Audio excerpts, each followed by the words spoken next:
Vinayaka Missions Kirupananda Variyar engineering college Salem campus 2026-27 கல்வியாண்டிற்கான admission நடைபெறுகிறது.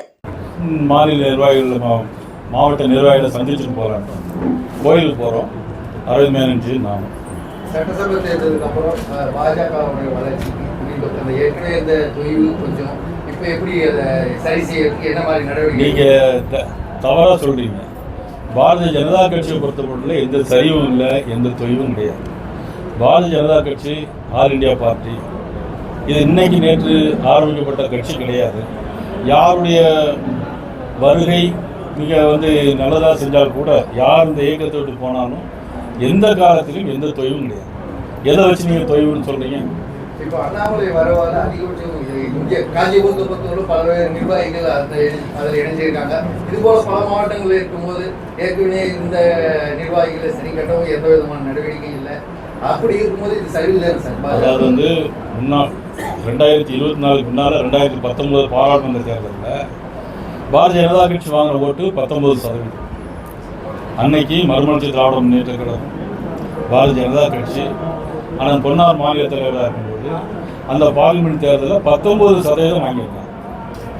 ஆனால் அதுக்கு பிறகு 2024 11% வாங்கியிருக்காங்க. அப்போ எது வளர்ச்சி, எது வளர்ச்சி இல்லை? கொஞ்சம் நீங்கள் சொல்லுங்கன்னா பார்க்கலாம். எது வளர்ச்சி, எது வளர்ச்சி இல்லை?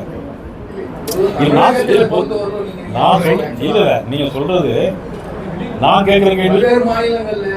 பல்வேறு வளர்ச்சிகள் பாஜக அடைஞ்சு வெற்றி அடைஞ்சிருக்கும் இப்போ அது இன்னும் சாத்தியமாகல. அதோடைய காரணம் நிர்வாகிகள் எல்லாமே வெளியேறது, இது மாதிரி போன்ற சர்ச்சைகளும் ஒரு காரணமாக தான் இருக்கு. அதாவது இப்போ ஒவ்வொரு காலகட்டத்திலையும் ஒவ்வொரு அரசியல் மாற்றங்கள் வரும். எங்க பத்தி இப்போ யாரும் ஒரு மண்டல தலைவர் போயிருக்காரு. 16 மண்டல தலைவருக்கு காஞ்சிபுரம் மாவட்டத்தில் ஒரு மண்டல தலைவர் போயிருக்காரு. இதனால எங்களுக்கு எந்த தொய்வும் இல்லை.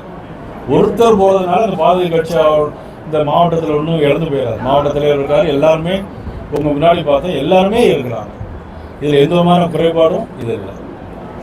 சட்டமன்றத்தில் நடைபெற்ற நிகழ்வு எந்த நிகழ்வை சொல்றீங்க? விஜய் பேச்சும் அதுக்கு உதயநிதி பதிலடி கொடுத்ததோ வெளியில மற்ற கருத்துக்களை சொல்லியிருந்தோம். என்ன பொறுத்த மட்டும் இந்த சட்டமன்றத்தில் தமிழக வெற்றி கழகத்தை பொறுத்த மட்டும் ஸ்டுடியோவுக்குள் நடைபெற நிகழ்ச்சி மாதிரியாக எனக்கு தெரியும். வசனங்கள் பேசுவதும் எழுதி கொடுத்தது பேசுவதும் தான் நடக்குது. இந்த 40 நாளையிலையும் சரி தமிழக வெற்றி கழகத்தின் நிர்வாகிகள், நான் இப்போ குறிப்பிட்டு சொல்கிறேன், ஒவ்வொரு நிர்வாகிகளுடைய பேரையும் என்னால் சொல்ல முடியும். கற்பழிப்பு சம்பவங்களில் தொடர்பு இருக்காங்க, கஞ்சா கடத்தலில் தொடர்பு இருக்கு. ஆனால் நீங்கள் பார்த்தீங்கன்னா ஒவ்வொரு இடையே சொல்ல முடியும். அவ்வளவு குளறுபடியும் நடக்கும். மக்கள் இன்னைக்கு பெரிய ஏமாற்றத்தை நோக்கி பயணித்து கொண்டிருக்கிறாங்க. ஸ்டுடியோக்குள்ள என்ன நடக்குமோ அது மாதிரி தான் என்னுடைய காட்சிகள்லாம் பார்க்குற மாதிரி நான் பார்க்குறேன்.